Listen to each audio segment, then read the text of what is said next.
sepanjang pengalamanku ya, aku nggak pernah kenal aja, pernah tahu aja jurnalis murni jurnalis terus dia kaya itu nggak pernah. Kalau memang sejahtera itu diidentikan sama kekayaan ya, sama uang, sama materi. Karena memang nggak ada. Gaji jurnalis berapa sih bro? Betul.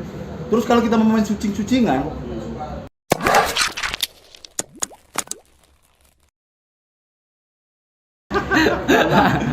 tapi yang perlu dikatakan sebetulnya begini, profesi yang paling dihargai, sangat dihargai sebetulnya jurnalis. Kenapa saya bilang kayak gitu? Kenapa gitu? Semua lini mereka bisa terima masyarakat. Sebetulnya kalau dulu tuh ada namanya 4 pilar. Pilar pertama itu adalah pemerintah, kedua itu adalah DPR, ketiga itu Yudika. Ya, itu. Yang keempat adalah wartawan. Karena wartawan itulah yang bisa press ya. Wartawan itu yang memberi edukasi, kemudian hiburan, dan penyambung lidah rakyat. Kontrol sosial. Nah, itu. Makanya wartawan itu pasti akan dianggap oleh masyarakat jika memang benar jadi menjalankan kewartawanan, ke jurnalisnya. Kalau tidak, aku nggak dianggap ya bang. Kenapa? Wartawan itu dianggap serba tahu. Serba tahu katanya Udin tadi. Artinya memang ada beban sosial ya. Saya pikir dengan kondisi hari ini menyandang sebagai seorang jurnalis, kita dianggap publik itu adalah orang yang paling cerdas, paling serba tahu. Intelektualnya tinggi. Iya, dianggap begitu. Padahal hari ini karena kondisi aja memaksa kita untuk harus serba tahu. Begitu ya. Tapi kalau kita yang penting adalah tadi menjalankan fungsi jurnalis ya semampu yang kita tahu gitu. Tapi juga jangan melanggar hukum, aturan yang ada. Karena terus terang aja ada berapa hal yang harus kita batasi untuk bisa menjalankan tugas. Pertama masalah tadi adalah masalah hukum negara, aturan rahasia negara yang kita tidak bisa buka secara luas. Ya, terlepas dari itu semua, kita mesti tahu dan publik juga mesti tahu bahwa hari ini kita bekerja juga dilindungi oleh undang-undang. Nah, begini bang. Saya mungkin tanya sama Bang Erpan ya, yang paling senior. Ada Riyadi juga, semualah. Boleh ambil sudut pandangnya masing-masing. Begini kan beberapa waktu lalu, singkat aja. Balik bro, lanjut bro. Udah mau ditutup kan? Belum. Jadi banyak masyarakat PPU khususnya netizen PPU yang menganggap segala sesuatunya permasalahan baik itu politik, birokrasi, hukum dan lain-lain itu banyak yang bilang wartawan diam aja, seolah-olah permasalahan yang ada di PPU ini semuanya adalah tumpuannya kepada media atau wartawan. Nah sementara di PPU sendiri tugas fungsi jurnalis ini kan yaitu yang waktu lalu kita bicarakan, kita hanya memindahkan ucapan seorang menjadi sebuah tulisan atau memfasilitasi orang dan ucapan orang ya.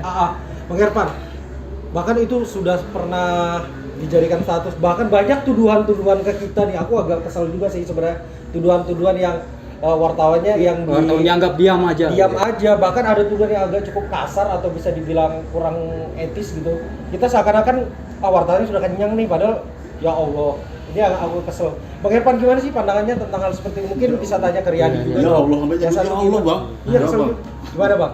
Jadi memang itulah salah satu maksudnya apa tadi yang konsekuensi kita sebagai wartawan yang kita hadapi pada saat, makanya tadi wartawan itu dianggap serba tahu, serba paham, serba ngerti. Nah itu yang jelas salah satu yang sebetulnya menjadi bumerang kita sebetulnya. Kemudian wartawan itu boleh menyampaikan pemberitaan bukan dari opininya dia. Iya. Bukan opini. Makanya saya bilang tadi, pada saat kita punya emosi, kita tidak boleh membuat berita yang berlainan. Nah itu, pertama itu. Terus yang kedua, kalau umpamanya kita mau buat berita seperti itu, siapa aja sih wartawan? Sekarang siapa yang mau jadi sumber narasumber? Siapa yang mau bertanggung jawab? Siapa yang mau komentar? Kita pengen buat berita itu, tapi fungsi kita adalah menyampaikan informasi dari seseorang yang punya bertanggung jawab. Dan punya kompetensi bicara. Bukan orang abal-abal. Makanya itu seorang wartawan juga satu lagi tambah adalah memiliki nalar. Insting nalar. Kalau umpamanya kalau orang ini pintar bicara ngomong, belum tentu dari bahasanya dia pintar ngomong, tapi belum tentu dia bisa bahasa satu hal yang akan ditanyakan. Dan wartawan juga harus punya kemampuan untuk menggali informasi sebelum dia mendatangi narasumber. Contoh kayak tadi, Iya. pertama kali kita kan, kamu cari ini. Kita harus menggali informasi apa yang perlu kita tanyakan. Harus siap data. Ya, Bang. Ini ke Riyadi. Tadi kan sempat si Ama juga sempat ngomong pengalamannya yang sempat di apa? Kekerasan verbal ya, bisa Iya. dibilang gitu. Nah, Riyadi gimana sih ini teman-teman ini kan mungkin bukan Hama aja ya, mungkin hampir beberapa kali teman-teman Ya, mendapatkan hampir rata lah, ancaman hampir rata. kekerasan verbal. Ini menurut Riyadi gimana sih? Tanggung jawab kita itu bukan sebatas mengamankan situasi atau menyamankan objek gitu kan, sebenarnya kan banyak fungsi kita. Menurut Riyadi gimana nih? Keren orang ini. Aku ditanya serius kayak gitu, aku yang bingung loh Gak ini. apa-apa, pengalaman aja kan kita Enggak, juga. iya. Kalau mamanya mau jawab Ah. kurang waktu pakai tulisan boleh. Nanti kirim surat. Gak apa-apa, sampaikan. Lanjut. Anu, terkait masalah kita berhadapan dengan permasalahan. Iya, permasalahan gitu. Sebenarnya kita ngadapin masalah itu hal yang lumrah ya. Iya. Kalau Tiap hari kayak kalau bisa. kalau kayak aku sendiri, aku tuh sudah langganan dilaporin bang ya. Sudah langganan dari di Samarinda, sudah pernah disomasi, bahkan di Pimret pun sudah sering didatangin buat dilaporin. Berarti wartawan laporan dong berarti. Ya, tak sampai di situ, sampai Penajam pun juga seperti itu sudah sering dilaporkan ke polisi. Jadi Ya biasa aja. sebenarnya sudah hal ya, biasa aja sih. Cuman yang jadi permasalahan sekarang, narasumber juga harus paham gitu loh dalam membuat berita. Ya kembali lagi seperti apa kata Bang Ervan tadi, kita tidak mencurahkan opini kita di dalam berita itu loh. Kita menampilkan apa yang orang katakan, Iya. dan kita hanya Apa menyajikan gitu loh. Iya. Jadi seandainya apa yang kita sajikan itu disasarkan ke kita, yang jadi pertanyaan sekarang, yang menyasar ini ngerti apa tidak gitu. Iya. Ya.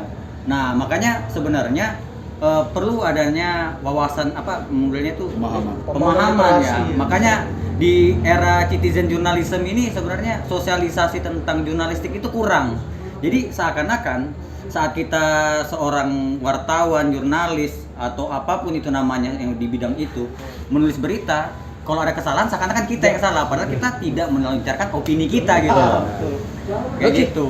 Siapa lagi nih? Pokoknya sepanjang kode etiknya Ya. tidak Ah. dilanggar, Ini paling ini nih. hadapin aja. Kebanyakan salah kaprah.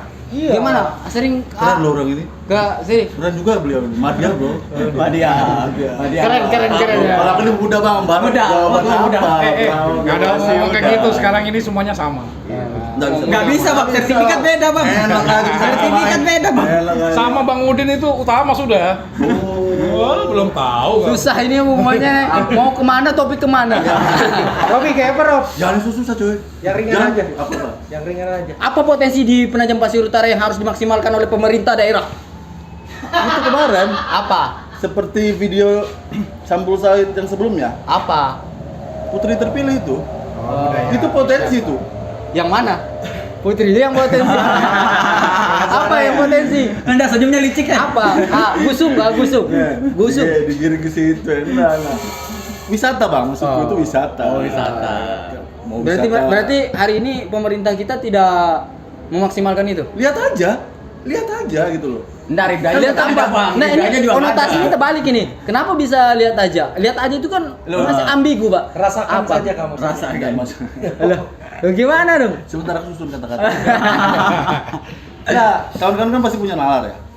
Maksudnya nalar jurnalistik ya kan. Potensi wisata itu paling besar bang dibandingkan energi-energi yang lain. Dan PPU punya. PPU itu punya. Dia punya laut, dia punya gunung, punya segala macam. Dan itu tidak dimaksimalkan. Faktanya apa? Faktanya aku bilang lihat aja itu lihat apa? Pendapatan kita dari hasil wisata mana? Masalahnya banyak. Kalau kita membahas masalahnya, Ribda nggak ada dan segala macam. Itu luar biasa loh. Karena apa? Nomor satu itu endorsement kita gratis soal IKN itu kan udah dari ujung ke ujung jadi tahu loh Penajam ini. Rob, sebenarnya begini, Rob. Gitu kalau potensi ya. Kalau Potensi apa? Dari sisi promosi misalnya gitu ya? Pendapatan all in bang. Ya bagaimana kita mempromosikan, bagaimana kita mengelola dan segala Ya kamu macam. beritakan lah wisata Indonesia. Berkali-kali sudah. Berkali-kali sudah. Udah dilakukan itu. Berarti Loh. Dan sudah ikut peran. Berarti Udah, kan Oh, udah merasa berperan ya? Sudah. Seberapa peran kamu untuk memajukan Kita kan soal mempengaruhi. seberapa berperan kamu memajukan Kabupaten Tadi Penajam Pasir Utara edukasi kan? di dunia jurnalis? lancar. Nah, kalau saya kan saya mau Udin dan teman-teman tim Sampul saya kan hari ini kita hadir mewadahi Oh. untuk berperan. Search Velo Gringo bro. Perannya luar biasa. Iya, bela kering. Sombong amat. Ya, Ini kita, belok kering. kita berharap dari Sampul ini, Apa? Sampul Said Seberapa? ini ada edukasi buat masyarakat bahwa kita ini wartawan tapi punya batasan-batasan. Dan tingkat kepedulian yang tinggi. Ya. Iya. Oke, apa Mak? Apa Mak? Apa yang paling bisa membuat kamu bangga bahwa kamu sudah berperan untuk membangun kabupaten ini deh? Karena kita Yang kan paling berkesan lah, ya, paling berkesan yang bisa kamu lakukan. Terlepas dari mempublikasi tadi, dia kan udah, kamu jangan klaim juga dia publikasi tentang apa dah? Ya, kalau wisata ya akhir-akhir ini sering. Sering beritain ya? Sering beritain ya. Sering Pak, apa beritain. nih wisata PPU yang bagus diberitakan nanti? Apa Aku yang mau paling syuting bagus ini, deh? Mak. Pantai, Pantai lagi Pantai. bosan, Mak. Yang apa kah? Kau Apa? pantai di mana-mana. Apakah? budaya juga bagus. Budaya ya, budaya ya. Budaya ya. Tapi benar. begini, Suatu budaya kita. Penajam Pasir Utara itu adalah daerah pesisir. Hmm. Apa namanya, biotanya itu paling bagus Iya, dan berada di Kalimantan Timur. Jamrut. Kebetulan saya ikut di komunitas diving club. Itu Jangan sama duta wisata itu. ya, juga? betul. Kirim ke wisata. Kebetulan juga di situ ada wisata yang sangat harta karun kita yang sangat potensi sekali untuk diangkat. Apa itu Bang? Terumbu karang. Terumbu. Terumbu karang kita di daerah Gusung itu hamparan. Kedalamannya tidak dalam, sekitar 2,5-3 meteran. Gantian Bang pegang, capek. Iya, Cuman- terlalu lucu yang malah jadi stand. Cuma sebetulnya kalau kita belum ada endorse. Oke, kalau kita hanya berharap dari pemerintah, sebetulnya pemerintah punya keterbatasan. Nah, bagaimana sebetulnya masyarakat juga harus punya peran di situ. Salah satunya tadi dengan mempublikasikan atau membicarakan dengan, kan media sosial udah ada ini, Iya. nggak perlu harus ke media ke segala apa. Cuma yang mengarahkan yang tidak ada mereka itu. perlu satu sesi itu Bang. Kalau Nah, wisata iya. Sekarang gini, aku boleh nanya dong sekarang Kita kan. bahas pengalaman. Nah, sekarang aku boleh nanya dong, ya kan? Yang perlu digendali Ya, dari budaya. begini, ini tadi kan sudah bongkar pasang ya, sudah bongkar-bongkaran ini kan. Ah. Sekarang Om Said. Ambon. Nah, Om Said, pada saat COVID-19 ini, itu bagi Om Said mungkin hal yang sangat berat sekali menurut saya, ya kan? Tugas sebagai jurnalis, tugas sebagai seorang ayah, sebagai suami. Kita merasa kehilangan juga pada saat itu. Iya. Ini bagaimana ini menurut sampean? Tahun ini mungkin tahun yang berat buat kita semua, apalagi untuk saudara Said. Gimana perasaan saudara? Bagaimana menghadapi kondisi yang menurut saya lebih krisis lah daripada teman-teman yang lain. Oke, Bang. Saya ini aku jangan nanti disuruh mewek nanti nih. Ya jujur ya. Jangan. Tapi yang jelas hari ini saya sampaikan ya, dengan kondisi Covid hari ini memang jadi sesuatu hal yang paling menakutkan mungkin dari semua orang dengan kondisi hari ini yang saya alami. Tapi terlepas dari itu semua, hari ini saya bangkit lagi itu karena salah satunya ya teman-teman di jurnalis yang coba untuk peduli. Salah satunya dengan hadirnya teman-teman berkumpul seperti ini di season awal dan hari ini season kedua, itu membangkitkan semangat yang loyo atau stamina yang loyo yang seperti saya sampaikan di season pertama, bahwa ya ini tidak terlepas dari dunia jurnalis ya. Saya nggak bisa nafikan itu karena jurnalis sudah merasuk di hidup saya, dan orang-orang di lingkaran saudara-saudara saya di lingkaran jurnalis itu mensupport saya, bukan lagi terlepas dari keluarga pasti ya. Jurnalis juga menjadi sebuah wadah buat saya untuk bercerita dan coba melepas konsentrasi berlebih tentang kondisi hari ini buat saya. Ya, kecintaan saya terhadap jurnalis disambut baik juga dengan teman-teman jurnalis di Penajam, sehingga ini menguatkan saya dengan permasalahan-permasalahan yang saya hadapin. Tapi terlepas dari itu semua pula, COVID ini jelas ada dan bagaimana kita harus saling berdiri. Oke, mungkin mesti dipahami juga teman-teman sebagian juga sudah, bukan sebagian ya, hampir rata-rata sudah vaksin, Merasakan. dan kita berharap peduli dengan prokes itu sangat penting. Hama sendiri, Hama ya. Nah gini, sekarang kan aku nanya nih, Din, selama kamu berapa tahun jadi wartawan? Dari 2010 ya kalau nggak 2010 sampai sekarang ya? Aku masih SD tuh, Bang. 21 tahun berarti ya? 2010. Yang paling berkesan, yang betul-betul paling berkesan, terus yang paling, ya hitungannya sampai sekarang melekat lah, selama jadi wartawan apa yang kamu alami? Ini kayak tes wawasan Sebenarnya pengalaman jurnalis ya. Ya, TWK ini TWK. off the record kan sebuah peristiwa itu pengalaman paling terbaik. Ya menurut saya, kenapa? Oh, Kalau iya. saya on air kan peristiwa Ya. itu dampak sosialnya Saya paling suka itu off air kan, off the record kan sebuah peristiwa yang kalau saya off air on air kan itu akan jadi masalah besar. On air kan. Iya. Berarti banyak rahasia-rahasia pejabat yang diketahui oleh wartawan-wartawan PPU. Bukan maksudnya ini peristiwa loh ya. Iya, Bukan- peristiwa. Bukan peliputan. kejadian Bukan. di Penajam 2 tahun lalu. Ya. Ya salah satunya itu. Kameramennya bocorin. Oke, lanjut. Kalau kamu, Man, Apa itu? yang paling berkesan, yang jadi bisa menjadi kepelajaran kamu pada saat melaksanakan tugas sebagai wartawan, sebagai jurnalis, apa? Jadi Yang pernah kamu hal alami? yang paling berkesan buat saya sendiri itu ya. Jadi saya kan masuknya kan baru juga kemarin itu kan ketika saya jadi jurnalis, kemudian saya itu kalau sama apa namanya narasumber yang pertama kali saya datangin kan sudah biasa nih ya. Nah, sebelum narasumber yang baru lagi ini saya disuguhkan kayak diistimewakan gitu nah. Padahal saya ini kayak saya ngeliat ini saya ini anak-anak gitu nah ya kan. Tapi saya diberikan itu dulu belum nikah. Ada kesan ini ya, ada kesan apa?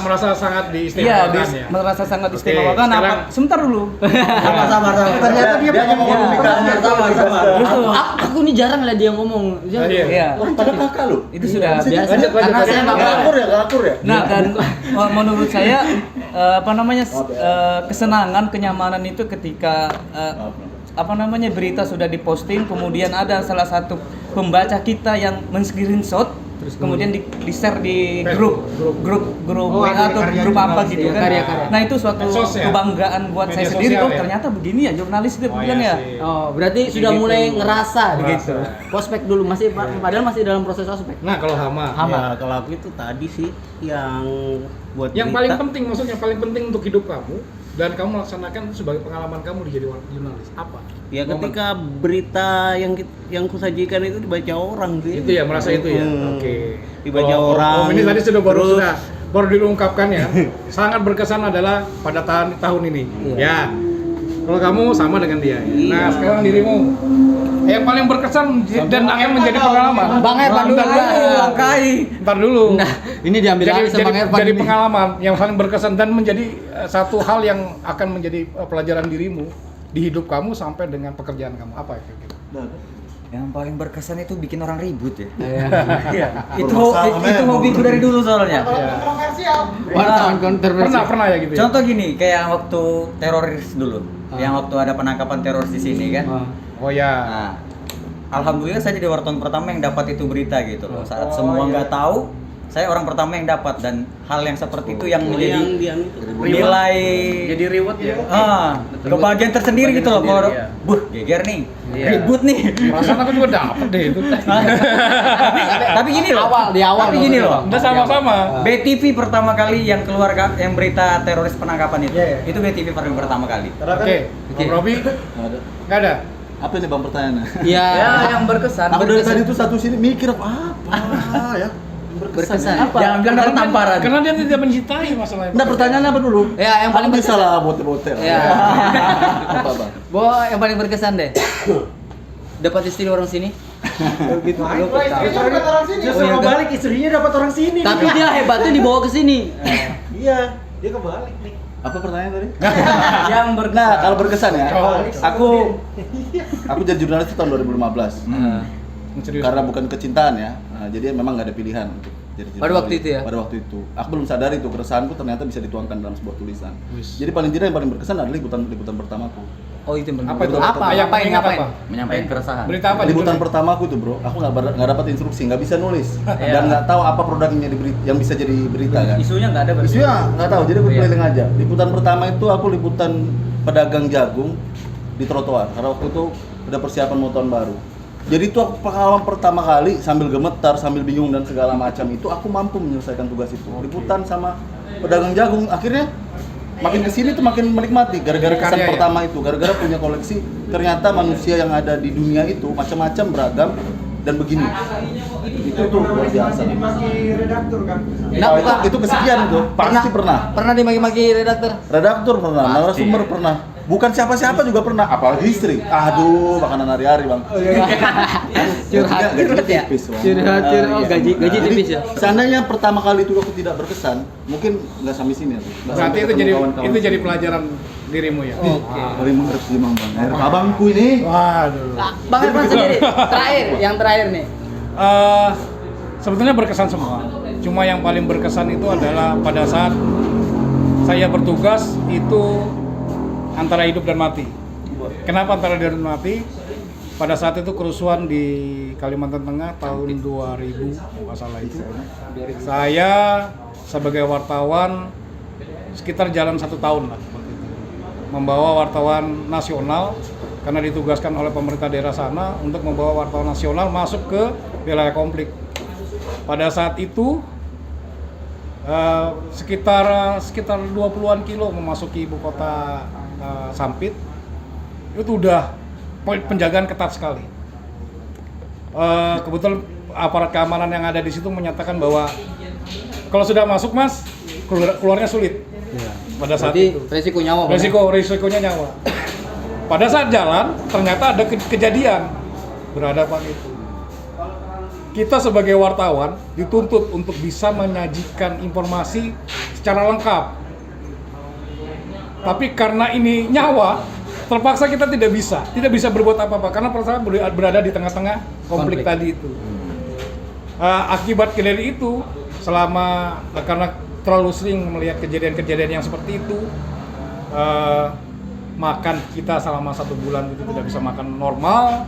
Kemudian mie tidak bisa makan mie, minum air putih tidak bisa, apalagi yang berwarna-warna itu dirasakan semua sekali, kecuali dipaksa sekali. Itu Itu yang paling berkesan. Itu yang sangat berkesan dan jadi pelajaran kami. Kenapa? Posisi wartawan itu bukan superhero.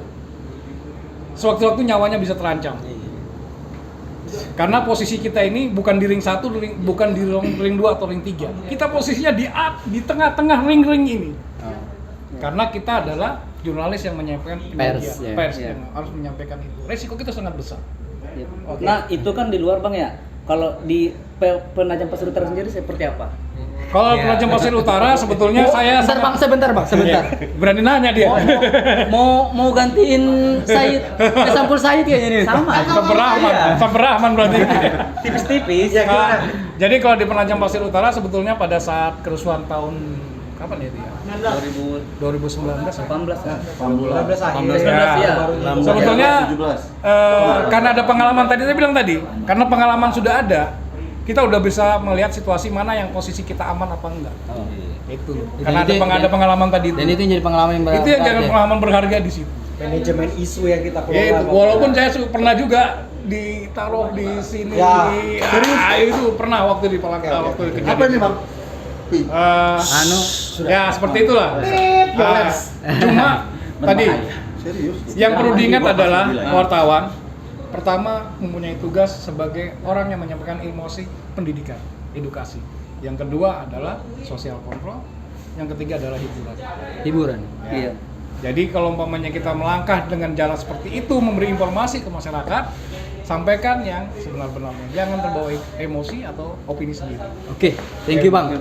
Buat teman-teman semuanya. Penyambung lidah. Ya, Berdasarkan pastinya hari ini kita coba untuk hadir sebagai wadah yang untuk menyampaikan informasi yang betul-betul bisa dikonsumsi sama masyarakat dan tidak menyebabkan itu terbentuknya konflik. Nah, hari ini kita punya peran semua hal, bicara tentang masalah kondisi Penajam maupun kondisi IKN atau secara menyeluruh di tingkatan nasional.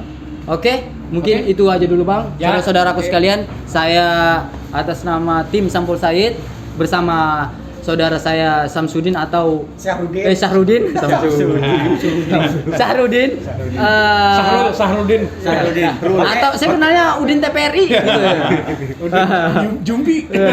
Udin Jumpi gitu kan. Nah, ucapkan terima kasih yang sebesar-besarnya sudah menerima undangan kita bisa bercengkerama. Semoga ke depan kita bisa diskusi lagi. Hari ini diskusinya menarik karena saya pikir ini cukup panjang daripada materi-materi sebelumnya. Oke, Bang, saudara-saudaraku sekalian, terima kasih. Billahi taufiq wal hidayah. Oke, saudara saya dulu yang tutup. Tutup langsung aja ya. Assalamualaikum warahmatullahi wabarakatuh. Terima kasih ya. Itu sampai kasih pantun Bang. Ada yang tak retak.